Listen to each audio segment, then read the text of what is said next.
आपली 16-17 तासानंतर आज आपली बॅटरी चार्जिंग झाली आणि या बॅटरीचं करायचं आपल्याला बॅकअप.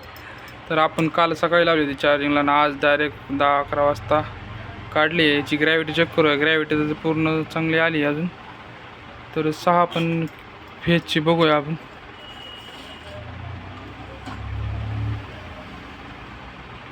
ह्याला पण ग्रॅव्हिटी आली दुसऱ्या सेलला. हे तिसरा सेल, ह्याला पण ग्रॅव्हिटी आली आहे. चौथा शेल, ह्याला पण ग्रॅव्हिटी आली.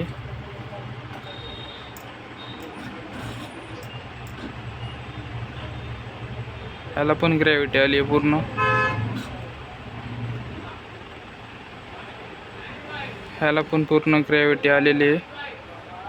तर आता ह्याचा बॅकअप काढूया आपण. आता 5-6 सेलला पण ग्रॅव्हिटी पूर्ण आलेली. तर ह्याचा आता बॅकअप काढायचा आपल्याला. युनिटर लावलेला आपण. तर हे युनिटर आहे UPS आणि हे आपलं लोड. ह्याला आपण 300-400च्या लोडनं बॅकअप काढूया. 800 जास्त होते खूपच. युनिटरसाठी चेकिंगसाठी आणलेलं होतं. पण आता आपण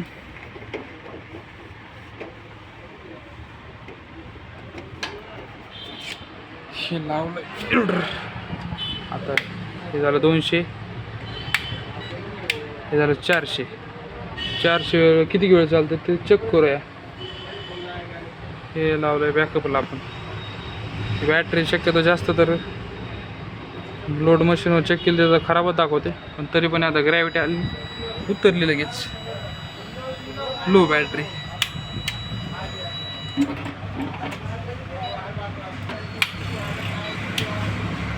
लो बॅटरी दाखवलं म्हणजे बॅटरी पूर्ण कम्प्लिटली फायनली पूर्ण खराबच आहे.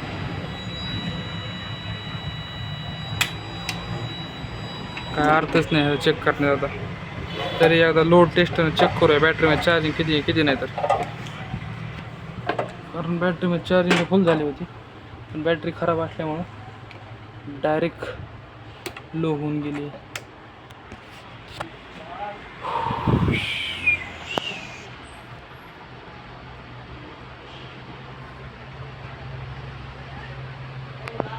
बारा पॉईंटवर आली डायरेक्ट. बॅटरी पूर्ण कम्प्लिटली खराबाची आहे. त्याच्यामुळे डायरेक्ट सांगून टाकायला लागेल. आता ही बॅटरी पूर्ण सेटअप खराबच निघाला आहे.